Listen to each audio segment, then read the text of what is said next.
Le Canada est présent et fort sur la scène internationale en aidant les Canadiens chez nous. Ils ont l'habitude de participer à des séances animées au Parlement. Commencer à fournir les services équitables. C'est certain que quand la pandémie est venue, tout le monde, la partisanerie a pris deuxième place. Ils vont d'un bain de foule à l'autre pour rencontrer leurs électeurs. Collègues du conseil municipal. On est habitué d'être à l'extérieur, on est habitué d'être dans la communauté, entre autres. Alors, je me suis obligé moi-même d'aller faire l'épicerie sur une base régulière parce que je voulais aussi être en situation de voir ce qui se passait sur le terrain. Et tiennent le gouvernement responsable. Tu peux voir que certains politiciens s'habituent très rapidement à pouvoir prendre les décisions seuls.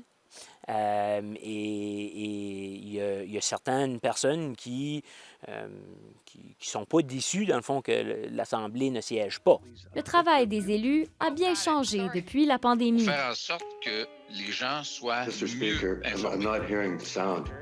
Les débats se font maintenant de façon virtuelle, La pandémie de COVID. avec tous les défis que cela comporte.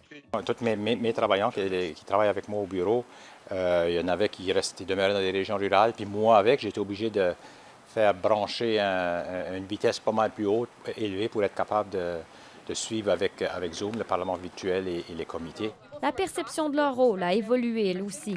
En temps normal, ce pas des choses qu'on fait comme maire. Mais là, à des moments donnés, il m'a fallu intervenir auprès de certaines personnes sur un plan psychologique.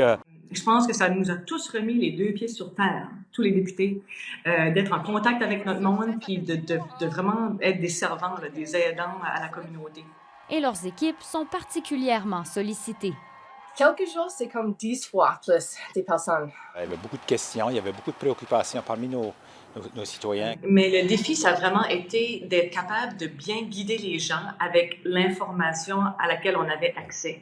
Pour les députés de l'opposition, pas facile de critiquer un gouvernement qui détient plus de pouvoir qu'à l'habitude. C'est tout le temps sur une corde raide.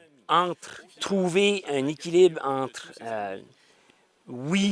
collaborer pour les questions de santé publique, mais de pouvoir critiquer et d'influencer les décisions qui sont prises avec un regard idéologique. Un des défis, ça a été de faire l'équilibre, trouver l'équilibre entre être collaboratif, mais aussi jouer notre rôle d'opposition officielle, qui est de questionner le gouvernement. Mais au-delà des défis qu'ils rencontrent en plein cœur de cet état d'urgence, les élus doivent déjà se préparer à penser la suite. La pandémie a comme illuminé encore les issues, les enjeux spécifiques à les femmes. Et ça, c'est aussi une des choses qu'on a besoin de faire notre priorité à le post-COVID. En temps de crise, les idées qui seront mises en place sont les idées qui existent. Et donc, ces idées-là, il faut les préparer pour le Nouveau-Brunswick. Ici Rose Saint-Pierre, Radio-Canada, Moncton.